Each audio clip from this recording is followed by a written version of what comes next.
आप कभी भी ना किसी चीज़ से घबराइएगा नहीं। हमको काफ़ी फ्रस्ट्रेट हम भी हुए थे ना जब हम अपने युवा हीरो सुशांत सिंह के बारे में सुने थे। ये बिहार के उभरता हुआ एक हीरा थे, इन्होंने क्यों इतना गलत एक्शन लिया हमको आज तक नहीं समझ में आया। देखिए, परिस्थितियाँ सबके सामने होती, मुसीबत सबके सामने आता है। ऐसा कोई व्यक्ति बताइए ना जिसके यहाँ कोई मुसीबत ना हो, आप हो हम हो, हाँ थोड़ा बड़ा थोड़ा कम आता है। मुसीबत से तो घबराना ही नहीं चाहिए। मुसीबत एक ऐसी तिजोरी है जिसके अंदर आपको सफलताओं के हथियार मिलते हैं। जब मुसीबत आएगी तो आप तिजोरी खोलिए, उसमें आपको हथियार मिलेगा आप सफल होने का। लेकिन सुशांत भैया आपने तो तिजोरी खोला ही नहीं। हम लोग क्या कैसे कहें, हम लोग को आप छोड़ के चले गए। इसकी क्षतिपूर्ति कभी नहीं कर सकता है बिहार का चमकता हुआ हीरो। हम लोग ने जो आपकी मूवी देखी, जो छिछोरे मूवी थी, जो आपका धोनी में जो रोल निभाया था, क्या कहें हम आपको, आपने क्यों छोड़ के चले गए हम लोग को। हम क्या बता सकते हैं कि हम लोगों को कितना लॉस हुआ। हम आप सबको कहना चाहते हैं मुसीबत सबकी आगे होती है। आप बताइए, ये बच्चों को मुसीबत देख सकते हैं, कितनी गरीबी इनके सामने है, क्या इनकी ज़िंदगी अच्छी है? नहीं, लेकिन ये भी संघर्ष करते हैं। तो अगर आप खुद को फ्रस्ट्रेट होकर देखना चाहते हैं तो आप अपने से बड़े लोगों को देखिए, आप फ्रस्ट्रेट हो जाएंगे। लेकिन आप खुश रह के जीना चाहते हैं तो आप अपने से छोटे लोगों को देखिए, फिर आपको लगेगा कि नहीं यार, ज़िंदगी ने तो हमें बहुत कुछ दिया। पता है, इन बच्चों का भगवान ने इनसे बचपना छीन लिया। और लोग कहते हैं कि इनको लोग सता रहे थे, घुटन हो रहे थे।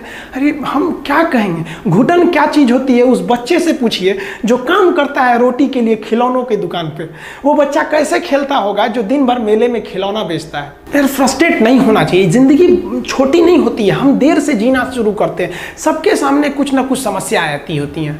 हम आपको अपनी बात बताते हैं कि जब हम पटना आए, सोचे कि अब कोचिंग स्टार्ट करेंगे, यहाँ से पढ़ाएंगे। हमने यही सोचा था कि कोई भी लड़का पैसे की कमी से हमारे यहाँ से नहीं लौट सकता। आज भी हम आपको कहते हैं, आपको भी पता होगा जो पटना में क्लास करते होंगे, कि पैसे के प्रॉब्लम से तो कभी कोई लड़का हमारे यहाँ से गया ही नहीं। लेकिन फिर भी हम आपको अभी भी कहते हैं कि आप कोई भी ऐसा लड़का नहीं है जो पैसे के प्रॉब्लम से हमारी क्लास से बाहर गया हो। लेकिन जब हम स्टार्ट किए थे ना, तो हम पटना में, मेरा शुरू में कोई मकान वगैरह नहीं था, तो हम रूम लेने के लिए गए थे, फ्लैट लेने के लिए। तो हम फ्लैट गए, हम नॉर्मली एक फ्लैट था, ये नहीं था, मैं एक चीज़ आपको समझने के लिए बना दिया। तो वहाँ गए ना, तो उनको हमने बता दिया कि भैया हाँ इतना रेंट है। तो कहे ठीक है, सामान वगैरह रख लीजिए। उन्होंने कहा कि आप आधार कार्ड दे दीजिएगा। हम कहे ठीक है, हम आपको प्रिंट करके दे देंगे। पूरा सामान वगैरह रख दिए। जब हम उनको आधार कार्ड अपना दिए ना, तो उन्होंने देख लिया कि ये तो मुस्लिम है। वो कहें कि आप अभी मेरा मकान खाली कर दीजिए, हम मुस्लिम को नहीं देते हैं। मेरा इतना, हम उस दिन फ्रस्ट्रेट हुए थे ना जिसका कोई हद नहीं। मतलब कितना बुरा लगेगा ना किसी को केवल नाम के आधार पर हटा देना। फिर हमको अजीब लगा था, ये क्या कर रहे हैं यार, ये 21वीं सदी में ऐसी मानसिकता से कैसे काम चलेगा आप लोग का। फिर क्या करेंगे, उनके आगे तो हम लोग जीत नहीं सकते। फिर पूरा सामान ले आए। फिर से एक जगह और गए, तो वो भाई साहब मुस्लिम थे। तो वो पूछे कि आपका नाम क्या है। तो हम कहे आप ये नाम क्यों पूछ रहे हैं मेरा। तो उन्होंने क्या कहा कि हम हिंदू को नहीं देते हैं। देखिए, एक जगह हिंदू हैं वो मुस्लिम को नहीं देते हैं, एक जगह मुस्लिम है जो हिंदू को नहीं देते। हमको ये समझ में नहीं आ रहा है कि हम किसको बोले, किसको सही बोले, किसको गलत कहें। फिर एक भाई साहब के पास गए, हम कहें कि देखिए भैया आपके यहाँ हमको रूम चाहिए, लेकिन हिंदू मुस्लिम का लफड़ा तो आपके यहाँ नहीं है। उन्होंने कहा कि नहीं हमारे यहाँ नहीं है। 3-4 जगह देखे तो हमको लगा कि नहीं, कई लोग हैं जो दे देते हैं। तो हमको एक बात समझ में आया, यार सारे लोग गलत नहीं हैं और ना ही सारे लोग अच्छे हैं। कुछ ससुरे बहुत खचरा हैं और कुछ बहुत अच्छे भी हैं यहाँ पे। लेकिन इससे घबराना नहीं चाहिए। हमको कुछ समय के लिए बहुत बुरा लगा था यार, क्या हो गया हमारे देश को। जब हम गुलाम थे तो हिंदुस्तानी थे, ये आज़ादी ने हमें हिंदू मुसलमान बना दिया। ये क्या मतलब बनता है। हम तो ये कहते हैं कि भैया एक अच्छा हिंदू वही है जिसे कोई मुस्लिम भी गाली ना दे सके, कुछ ना बोल सके। आप बताइए ना, विवेकानंद के बारे में कोई अपशब्द बोल सकता है। और अच्छा मुसलमान वही है जिसे कोई हिंदू भी चाह के अपशब्द नहीं बोल सके। हम किसी को भी कहते हैं, चुनौती देते हैं, आप अब्दुल कलाम के बारे में एक अपशब्द निकालिए, आप में हिम्मत ही नहीं होगा कि आप कुछ निकाल सके इनके बारे में। देखिए, फ्रस्ट्रेट नहीं होना चाहिए। भगवान सबको एक दिन सद्बुद्धि देता है, सब लोग एक रास्ते पे आते हैं। हर समस्या का कोई ना कोई समाधान जरूर होता है। इत्तेफाक देखिए, जब पटना में ब्लड बैंक में ब्लड वगैरह घट जाता है, या आपको भी पता होगा पटना वालों को कि हम लोग कितना, मतलब ऐसा तो कोई दिन नहीं होता होगा कि जब कोई आदमी ब्लड के लिए नहीं आता होगा। और वो हम लोग थोड़ी देते हैं, हम लोग के स्टूडेंट आप ही लोग तो देते हैं जा जाके ब्लड वगैरह। तो एक दिन क्या हुआ कि PMCH में किसी का ऑपरेशन था, वहाँ ब्लड नहीं था। तो किसी ने बताया कि चले जाओ खान सर के पास, वो ब्लड का इंतजाम करा देंगे और फ्री में करा देते हैं। वो लड़के आप ही लोग तो ब्लड देते हैं, हम थोड़ी ना जाते हैं, हम तो आप लोग को मोटिवेट करते हैं। तो हमारे पास वो आदमी आए और देखे तो हम चौंक गए, क्योंकि वही व्यक्ति था जिन्होंने हमको अपने मकान से बाहर निकाला था कि तुम मुसलमान हो, तुम्हें नहीं देंगे। और आज वो आए थे कि उनके बेटी का ना ब्लड की एकदम सख्त ज़रूरत थी। हमने उनसे पूछा कि आपको हिंदू का ब्लड चाहिए कि मुसलमान का ब्लड चाहिए? तो उन्होंने कहा कि भाई कुछ भी चलेगा वहाँ पर। तो उनको भाई ऐसे तो ब्लड कोई पूछ के थोड़ी देता है किसका है, लेकिन फिर भी वो इंसान टोटली चेंज हो गए। और हम कुछ दिन पहले जब वहाँ गए थे तो देखे थे अब वो ये सब मानसिकता से हट गए हैं कि किसको देना चाहिए या किसको नहीं देना चाहिए। तो हर समस्या का समाधान होता है, आप समस्या से भागिए नहीं। ज़िंदगी है, हमेशा आपको कभी कभी कोई ज़िंदगी में आएंगे टेम्प्रोरी लोग और आपको परमानेंट लेसन सिखा के जाएंगे। तो इससे क्या आप अपना हिम्मत हार जाएंगे? हम आप सब लोगों को कहना चाहेंगे इस तरह से मानसिकता से हटिए। हम सब क्या है, कोई ऊंच नीच नहीं है, कोई बड़ा जात कोई छोटा जात नहीं, हम सब एक हिंदुस्तानी हैं। हम सबको एकदम मिलजुल कर रहना चाहिए, इतना हंसी मजाक करके, इतना खुशी से रहना चाहिए कि किसी को पता ही नहीं चले भैया कौन इसमें बड़ा कौन छोटा, एकदम मिल के रहना चाहिए। कहते हैं ना कि महफिल भी रोएगी, हर दिल भी रोएगा, डूबेगी कश्ती मेरी तो साहिल भी रोएगा। इतना प्यार बांटूंगा इस दुनिया में ऐ मेरे दोस्त कि मेरे मरने के बाद मेरे आशिक तो क्या मेरा कातिल भी रोएगा। और दुनिया में ना किसी भी समस्या है भाई, उसका सबसे अच्छा एक टोल फ्री नंबर है। दुनिया की कोई भी समस्या का सबसे टोल फ्री नंबर है दोस्त। एक बढ़िया दोस्त बनाओ भाई, 2-4 लोगों का, और उनसे ही आप पढ़ाई लिखाई हर तरह के डिस्कस करते रहो। दोस्त से बढ़िया टोल फ्री नंबर कोई नहीं है, हर चीज़ का इलाज है। और कुछ दोस्त जिंदगी में तो ऐसे बनाओ ना जो आपकी प्रॉब्लम को वैसे ही समझ जाए जैसे डॉक्टर की लिखावट मेडिकल स्टोर वाला पढ़ लेता है। और एक बात और, ये जो अच्छी किताबें होती हैं और अच्छे दोस्त होते हैं ना, जल्दी समझ में नहीं आते हैं, लेकिन इसलिए दोस्ती बहुत अच्छे सोच समझ के कीजिएगा। क्योंकि कहा जाता है कि एक आम 10 आम को सड़ा सकता है, लेकिन 10 अच्छा आम एक सड़े हुए आम को कभी ठीक नहीं कर सकते हैं। इसलिए अगर आपको कोई आपके सर्किल में, कोई आपके करियर में कोई बाधा आता है तो तुरंत बाहर कीजिए, उनसे कोई इग्नोर मत कीजिए। जिंदगी जो है ना वो एक एग्जाम की तरह है, और इस एग्जाम में ना ज़्यादातर लोग फेल हो जा रहे हैं। क्यों फेल हो रहे हैं? क्योंकि वो एक दूसरे का नकल कर रहे हैं और उनको पता ही नहीं है कि सबका क्वेश्चन पेपर अलग है, इसीलिए फेल हो रहे हैं। तो जिंदगी में सबकी समस्याएं अलग होती हैं। आप दूसरे की समस्या से केवल साहस ले सकते हैं, उसका तरीका नहीं अपना सकते। हिम्मत बनाए रखिए कि नहीं, हमें भी इस सफलता को पाना है। और ये जिंदगी जो है ना एक अजीब सी रेस है यार, समझ में नहीं आता है। अगर तेज भागिएगा तो आपके अपने पीछे छूट जाएंगे, और धीमे दौड़िएगा तो आपके अपने ही आपको पीछे छोड़ के चले जाएंगे। इसलिए जिंदगी की रफ्तार इतनी बनाए रखो यार कि भले दुश्मन आगे निकल जाए लेकिन एक दोस्त पीछे नहीं छूटना चाहिए। अपने ज़िंदगी में हौसला बना के रखिए। पतंग को पता होता है कि उसका अंत एक कचड़े में जाकर होगा, लेकिन उससे पहले उसे आसमान छूकर दिखाना होता है। पहाड़ों को चीरते हुए जब नदी निकलती है ना तो कभी नहीं पूछती है कि समुंदर अभी कितना दूर है, और नदी में गिरने से तो कभी किसी की मौत नहीं होती है। मरता तो वही है जिसे तैरना नहीं आता है। तो हम सब परिस्थितियों के आगे हार जाते हैं, हम हार जाते हैं। परिस्थितियां सबके सामने होती है, जो डट के रहा उसे मंजिल मिली, और जो नहीं डटा वो हार के चला गया।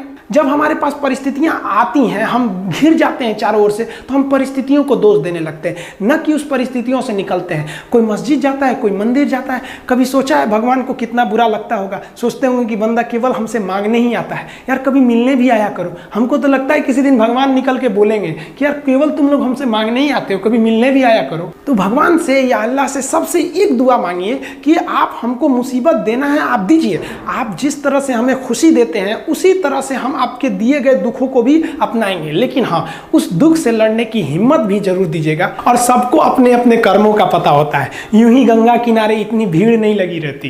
देखिए जिंदगी में आपसे भी कुछ गलतियां होंगी, और गलती किससे होती है? जो काम करता है, मेहनत करने वालों से ही तो गलतियां होती है। निकम्मों की तो पूरी जिंदगी निकल जाती है दूसरों में कमी ढूंढते ढूंढते। देखिए सफलता और असफलता में थोड़ा सा का अंतर है। सफलता आपका परिचय दुनिया के सामने कराएगी, और असफलता दुनिया का परिचय आपसे करा देगी। इसलिए सफल जरूर होइए।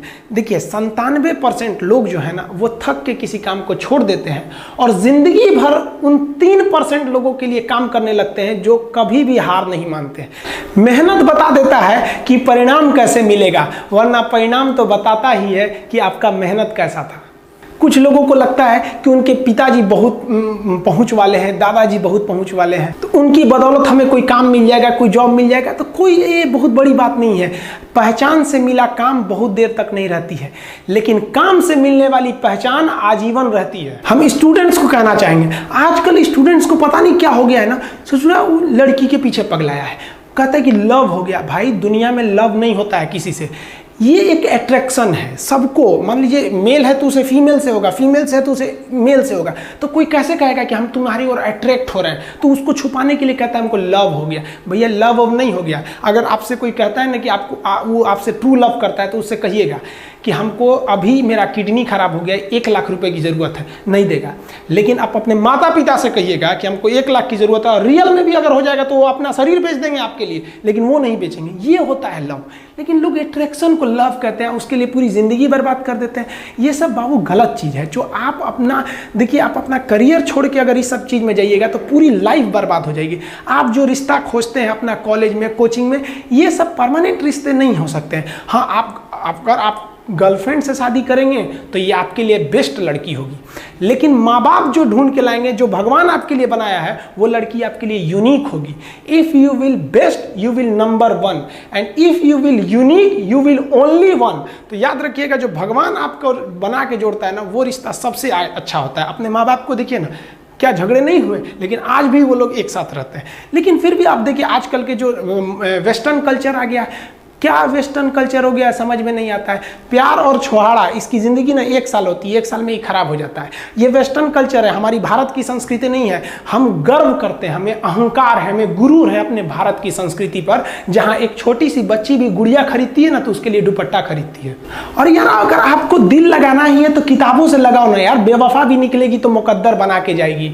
दिन ना सबके लिए 24 घंटा का होता है। ऐसा नहीं है कि आपको अलग से वक्त मिलेगा, लेकिन इसी 24 घंटे में किसी को प्यार करके पति बनने का शौक है, तो किसी को मेहनत करके करोड़पति बनने का शौक है। तो आप डिसाइड करिए आपको क्या बनना है। क्योंकि बरसों बाद जब लोग ये मिलेंगे ना आपसे, तो ये नहीं पूछेंगे कि कितनी गर्लफ्रेंड है, लोग पूछेंगे कमाता कितना है, हैसियत कितनी है तुम्हारी। ये दुनिया का उसूल है कि लोग कभी भी आपसे खैरियत नहीं, आपकी हैसियत पूछते हैं। लोग एक दूसरे से वादा करते हैं कि तुम्हारा जिंदगी भर साथ निभाएंगे, कोई किसी का साथ नहीं निभाता है। लोग अर्थी और जनाजा भी ले जाते हैं ना 2 कदम, तो कंधे बदल बदल के ले जाते हैं, जबकि पता है कि आखिरी मुलाकात है। और लोग यहाँ कंधा बदल बदल के ले जा रहे हैं और लोग वादे कर रहे हैं कि जिंदगी भर साथ निभाएंगे, कोई साथ नहीं निभाता है। हम आप सब लड़का लड़की से कहना चाहेंगे कि अभी वक्त है, अभी सर झुका के पढ़ लीजिए। वादा है आपसे कि जिला में सबसे ऊंचा सर आपका होगा। लेकिन अगर अभी आप सोचिएगा आराम करने के लिए, पूरी जिंदगी आपको तकलीफ उठानी पड़ेगी। अगर आज आप किताबों के दीवाने हो गए ना, तो कल दुनिया आपकी दीवानी हो जाएगी। किसी ड्रीम गर्ल के लिए ना अपने माँ बाप के ड्रीम को कभी नहीं छोड़ना चाहिए। आप लोग जो सोचते हैं ना इधर उधर, वो खुशी तो आप लोगों ने कभी देखा ही नहीं। कोई स्टूडेंट अभी तक खुशी नहीं देखा। हम आपको व्यक्तिगत बताते हैं। देखिए खुशी कब मिलेगी आपको? जिस दिन आपको जॉब मिलेगा ना, और जो पहली सैलरी मिलेगी वो भी नहीं खुशी है। जब आप अपनी पहली सैलरी ले जाके अपनी माँ के हाथों में देंगे ना, तो आपकी आंखों में आंसू होगा। आप याद करेंगे कि जिस माँ की उंगलियों को पकड़कर हमने चलना सीखा, आज उसको हमने अपनी पहली कमाई दिया है। और जब कमाने लगेंगे ना, तब समझ में आएगा कि लाखों रुपए की अहमियत कुछ नहीं है, वो 1 रुपए के आगे जब माँ स्कूल जाते वक्त दिया करती थी। और गौर से देखा करो अपने माँ बाप के आंखों में, ये वो आईने होते हैं जिसमें बच्चे कभी बूढ़े नहीं होते। देखिए जीवन में ना अपने अंदर से अहंकार बिल्कुल निकाल दीजिएगा। अहंकार बहुत ही खराब चीज है। कहते हैं कि अहंकार में इंसान को इंसान नहीं दिखता, छत पे चढ़ जाओ तो खुद का मकान नहीं दिखता। अहंकार नहीं करना चाहिए। छत को बहुत गुरूर था छत होने का, 1 मंजिल और बनी और छत फर्श हो गया।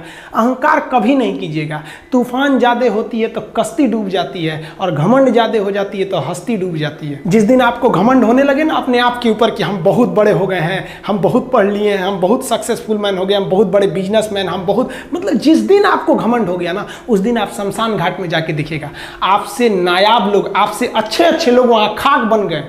दुनिया में ना किसी से जलन नहीं रखनी चाहिए। देखिए माचिस जो होता है ना दूसरे को जला देता है, लेकिन कभी माचिस को देखें वो खुद को भी जला लेता है। अतः अगर आप दूसरे की बुराई करेंगे, दूसरे के पीछे रहेंगे ना, तो इसमें आपका लॉस होगा। और अगर आपकी कोई बुराई कर रहा है ना, तो आपको खुश होना चाहिए कि आप आगे बढ़ रहे हैं। बुराई उसी का लोग करते हैं जो आगे बढ़ रहा होता है। जो पहले गिरा हुआ है उसकी लोग क्या बुराई करेंगे। और जब भी आपकी कोई बुराई करे तो आप उसे सहज स्वीकार करें, और आप उसे प्रूव मत कीजिए कि हम ये नहीं हैं। हम लोग गलती क्या करते हैं स्टूडेंट लोग, कि प्रूव करने लगते हैं। नहीं, आपको अपने आप को इंप्रूव करना है। अगर कोई गलती हो गई है, आपको कोई बुराई कर रहा है, तो आप उसको सहज स्वीकार कीजिए। जिस दिन आपके अंदर अपनी बुराई सुनने की क्षमता आ गई, यकीन मानिए आप सफलता के दहलीज पे अपनी पहली कदम रख दिए उसी दिन।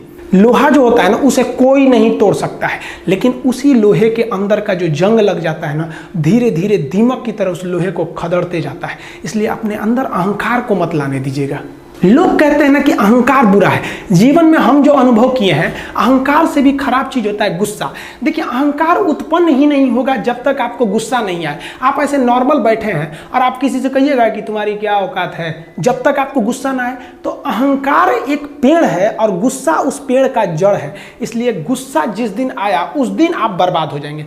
किसी भी व्यक्ति को बर्बाद कराने के लिए सबसे जरूरी है गुस्सा दिलाना। आपको पता है, लोहार जो होता है, लोहार वो जानता है कि लोहे को हम ऐसे नहीं मोड़ सकते हैं, बहुत ही शक्तिशाली है। इसलिए लोहार ना इस लोहे को ना आग में डाल के इसे गुस्सा दिलाता है।